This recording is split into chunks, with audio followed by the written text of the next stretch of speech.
Good morning, Betsy. It is Sunday, the 4th of April. Happy Easter. I always remember at Easter there's this one Tumblr post that is like, oh, when Jesus did magic tricks, everyone was like, wow, that's a miracle. But when women did it, they were burned at the stake. And then someone replies with, I realise what you're saying about witches and sexism in history, but also we must remember that Jesus very much was killed for the magic tricks. That did happen. Happy Easter, folks. Really enjoyed your video yesterday. Love getting wine drunk deep with Betsy. If you're talking about friendship thoughts, you've kind of come to the right person, because as someone who didn't have a lot of friends until she was 14 and also overthought everything as a young teenager, I have a lot of thoughts on how friendship happens. They've certainly matured a lot since I was 13, but it's kind of the same principles.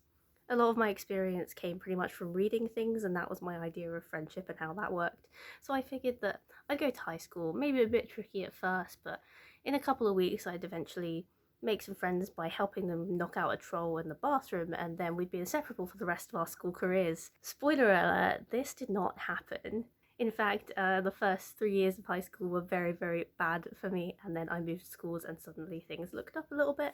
Anyway, that was kind of a bit of a random aside, but the point is, friendship is often through shared experience. That's kind of the fundamental part of it. When you go through something together, you have things to talk about, things to relate to each other about, and so you see each other as more similar, and friendships happen, which is why you make friends with people at school. And that's why sports teams are an amazing way of making friends with people, because you're at the same events with people pretty regularly, always working towards the same goal. And it's not just about shared experience, like being in the same place at the same time, but also about how you view that experience, which is why you make friends with some people in high school and not other people.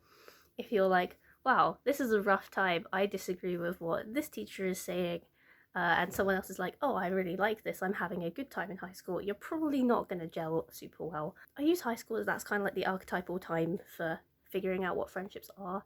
It's not necessarily the most important time. I'm still friends with a couple of people from school, but ultimately most of my friends now are from our mutual friend group, and I'm happy with that. I try not to think too deeply about when people will stop being friends, because usually once you have, there's a reason, or it's okay and it's not really hurting either of you to not be friends afterwards. Basically, I think it's pretty chill, and we don't overthink anymore, because overthinking makes bad spirally friend. We do not want bad spirally friend. Anyway, today's gonna be long, so I'm gonna leave you here. I've got to go and edit this before the rest of the day happens. So I'll hear from you tomorrow, and I'll speak to you on Tuesday. Bye.